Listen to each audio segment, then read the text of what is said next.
You can find the video at www.endofamerica3.com. That's endofamerica, the number 3.com. Watch the free video at www.endofamerica3.com. That's endofamerica3.com.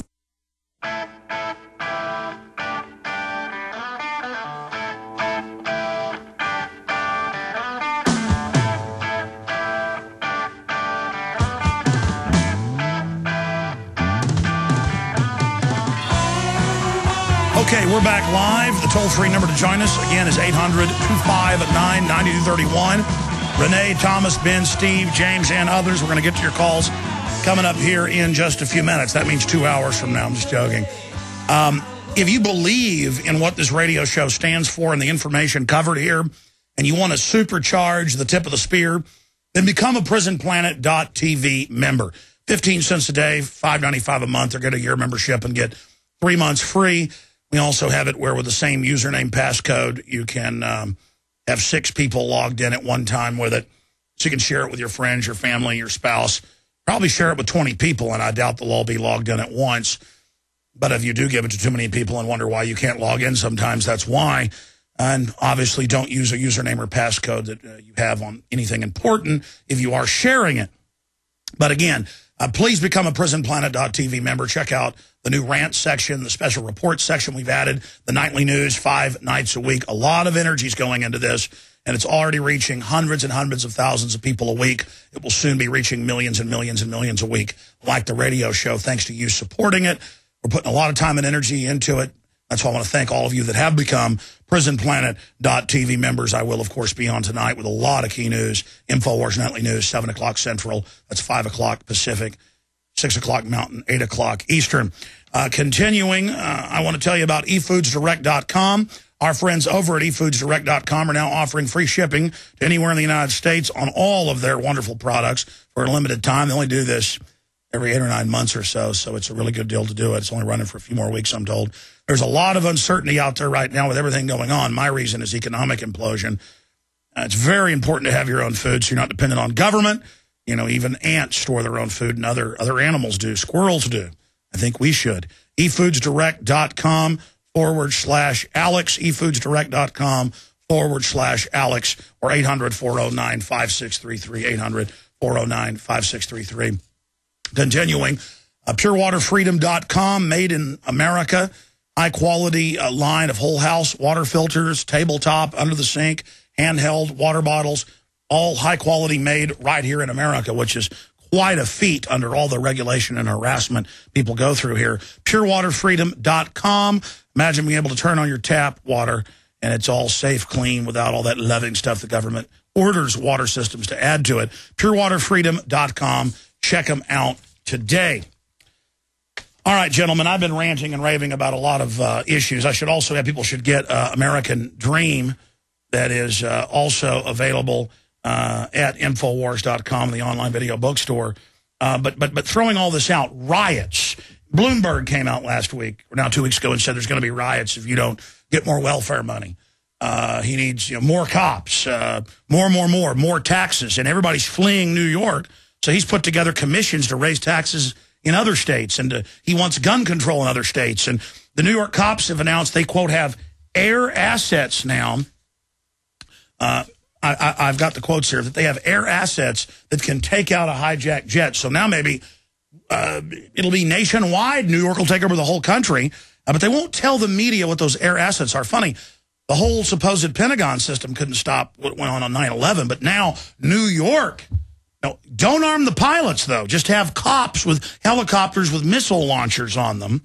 And it turns out that is what the air assets are. But don't let the pilots who can you trust to fly the plane, the giant weapon, don't let them be armed. Instead, have cops. Well, what if you get a crazy cop with his missiles? And we've had that happen before. Again, it's this idea of we've got to have checkpoints everywhere because there could be a bomber at a shopping mall. There could be one at a school. And government must be everywhere to protect you. Clearly, this whole thing is a smokescreen to gear up a police state grid for the American people. What's your view on the coming riots? Well, I think if you look at all the countries where something has been promised and there's something less to pay with, they all equal taking to the streets. I mean, Greece, their tip of the spear as far as the Western European nations and the Western world nations, where we're seeing this go down first.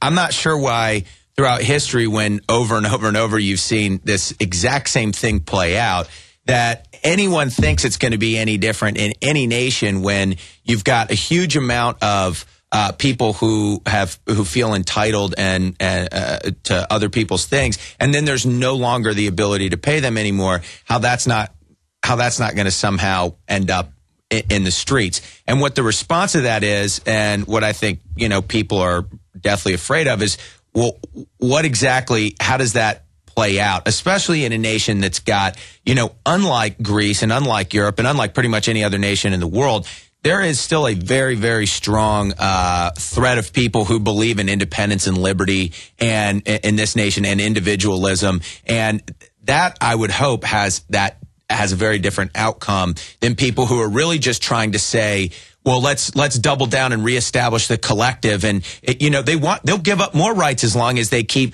just feed me. And here I think the key for the United States is the last stand for liberty will be in America, because it's really the only place that's even got the mission statement and a significant population that says, individual liberty and the right to control your own life and personal responsibility is the greatest sort of mission statement that's ever been created for a nation. So that is what makes us unique, and how exactly that plays out, I'm not sure. But Mr. Uhl, what's your take on that? Yeah, people say the Constitution is old or irrelevant and this type of thing, and it's the exact opposite. It's treason, then. It's the newest document in human history that gives people this type of liberty and freedom, and empire is what's old, and the collective idea in this oligarchy or this plutocracy, that's old. Yeah, gang rule is old. It's as old as human history. And so what we have here in America is, some have called it a secret destiny, some have just called it whatever. But you've come here with a very new idea, and I think it was George Washington, if the Republic can last 20 years, then we have a chance.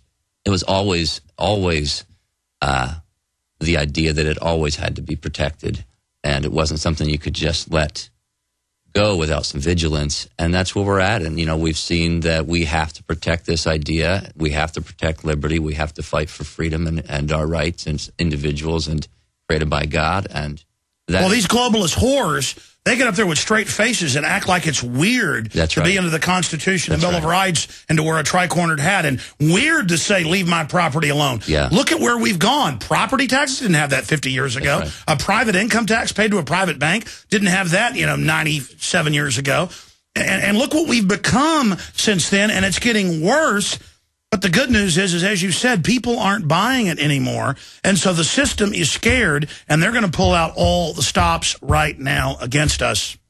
Yeah, that's absolutely right. And because that's the only thing they can do is just keep, you see them every week, these politicians, like Ben Bernanke comes out with, well, now I'm going to make a bolder statement. Everything's fine. And then it's like he thinks if he says it twice as loud and with sterner words that somehow people aren't buying it anymore, because it's meaningless. It's purely words. And I think that the rubber is without question meeting the road. It's like the IMF now needs a bailout. Europe, they're talking about trillions and trillions of dollars. Where is all that? Where is that coming from? What it is a tax to the looters, to the head mafia. They're always calling it a bailout. It's not a bailout, because it's impossible to pay off the Ponzi scheme. It's always been impossible. They never spend the money to prop up the Ponzi scheme. They just take it right then as bonuses. But now they admit it's impossible. On the news this morning, it's impossible for Greece to pay back what it owes. So what do we do? And it's just, well, they say Europe's got 6 weeks unless they transfer all power to a new private central bank. It's always the threat of the deadline. We see so many things get passed. That's how the Federal Reserve Act got passed. These things get passed under this threat of time, deadline. We've got to have a Federal Reserve so there's never another crisis. Yeah. Well, you get the Great Depression right after. You got countries over there talking about we're giving up our national sovereignty. It's like Germany's now no longer going to be Germany. They're going to be subservient, not in just, we're all in this voluntary EU with this kind of loose constitution, we can leave. No, we will hand the power of the state to now some super regional government, which is why when people talk about globalism, to keep control and order, which is what this is about, you got to get everyone in line. And to do that, because people will run out of New York. That's right. And they can't have you run into Texas. Well, that's right. And that's the reason why government in America, part of the progressive agenda that we've seen happen over the last 100 years is that government has not only gotten bigger, but it shifted. And it shifted from localized government, where you had a lot more say and you could have a lot more differences and you could leave Austin and go to Dallas, to then state government where, oh, at least I can leave New York and I can come to Texas, to now it's a national government where now it's like, well, okay, now I got to leave the United States of America. I mean, that's what it's getting harder and harder and harder to find differentiation, because they frankly don't want 50 experiments. They don't want a republic. They want no, they don't want diversity. No. Because these are not liberals. Thomas Jefferson's a liberal. These people are authoritarian Borg wearing smiley face masks while they rob and loot our society. Yeah, well, they believe in control and they believe in order, and that's how they believe. I mean, it's a philosophical war that has literally been going on since the beginning of humanity. Yeah, but I mean, you really study these globalists, though. They are so cold-blooded. I mean, they hate the family. They openly say they do. They hate everything good. They love degradation. I mean, they get upset by people having a good time and being successful. They don't like people being individuals. They want to sit above us all and basically make us all like 1984, wear these different little jumpsuits and all be arranged by them. They want to play God. That just gets into a whole other level of understanding, really. I mean, you can work on a tactical level, which we do a lot where we talk daily topics and things like that, and then you can move it maybe to a strategy. But when you start getting into the actual war plan and the overall agenda of the annihilation of a human free will, that gets into a different space. But I believe all that to be there. Yeah, and they I mean, that's the reason why it's kind of like they don't, when you mention the family, is what I think what a lot of people see is that basically most of the world is one big family, where not family in the traditional sense, we're all in this family, and then there's the patriarchs that tell people that are like the smartest. No. People talk about Bill Clinton being their daddy. The government's your daddy, right? And then there's Big Brother who helps out, and there's Big Sis. And that's and we ask the mommy to give us things. We ask the daddy to give us things.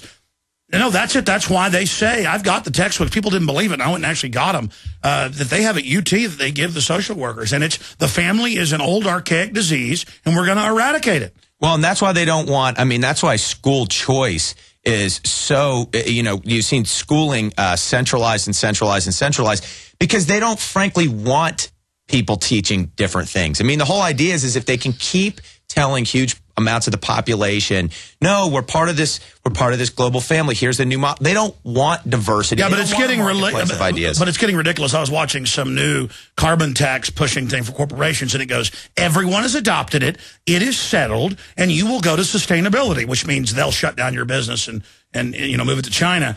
But it's all done with this, sweetie cake way with this good-looking lady up there. But that's how they run this. They just say, it's settled. And if you listen to NPR, if you watch the news, they talk to you like you're a child. Yes. And they say, Ron Paul can't win, we said. Yeah, no, that's exactly right. And that's how it's a bunch of condescending jerks. Yeah. Yeah, I mean, and that's part of it, though, is that by making you not feel, it's tough for unempowered people who don't feel empowered to do a lot. So if people can make you not feel confident about your decisions and make you feel like you don't know and you're ignorant, you they're trying to paralyze people. But what's happening is that the pain of the lie coming down is starting to motivate people. But more than that, it's the humiliation of how the bureaucrats and the cops and the system swaggering around. It's more than that. Yeah. People don't like it. Yeah. They don't like some secret police guy tattling on them or bossing them around. It's like, good, put me on a list. Federal Reserve announced today, put everybody on a list that criticize it. Put me at the top like John Hancock, you creatures. Mm-hmm. I mean, good. I'm not afraid anymore. Yeah, that's right. Well, and these movements, I repeatedly tell people it's like a dam. And I'm just like, don't be discouraged because the water isn't gradually picking up momentum. It's like when it comes down, it takes a few people to go way out in front and all alone and preach this stuff and be marginalized. And what can happen, though, is you start to get this exponential return, and we're here. Starting that. We're that's here, and that's why there's but first behind the scenes and now publicly, there's the new narrative: the Tea Party Ron Paul supporters are going to blow up federal buildings. Are you guys ready for that? Because we need to go ahead and talk about that, because they are going to stage events unless we talk about it. And even if we talk about it, they're probably going to stage events, because I can see as clear as day the advertising campaign getting us ready for to be framed for terror attacks. Well, again, I mean, that's why you're seeing them marginalized. They've done it as racist. They do it as, oh, well, they're sexist. Oh, well, they want to force everybody to learn what they learn, believe in their same God. They're